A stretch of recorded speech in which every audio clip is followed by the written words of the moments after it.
中国的禁团令去遐旅游禁团令一直还未解除，也毋过有民众即嘛是指控讲，伊开1.3块去旅行社报名自由行，也毋过事实上去到中国的时是有人带世界去佚佗。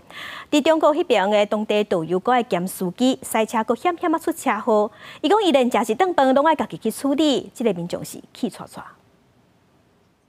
中国江南的乌光线设已经吸引不少旅客前往观光，也毋过台湾有民众就愿控诉，25日开12900块带团到中国江南当自由，旅行社通知行程注意是自由行，也毋过实际上有行程。台湾到上海的机票的话，基本上 FYT 也大概就12000啊。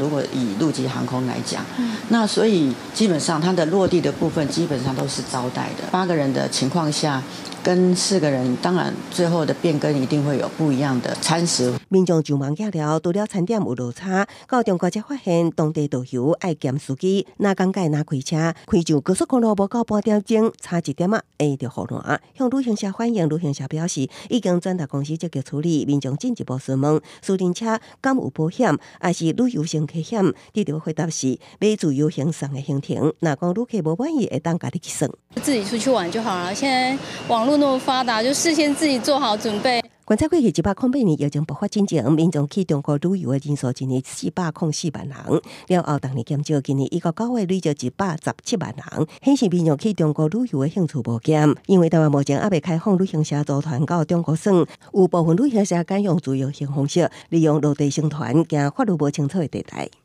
求偿方面呢，会相当的困难，因为没有受到台湾的法令保障，因为这是等于是你在当地参团。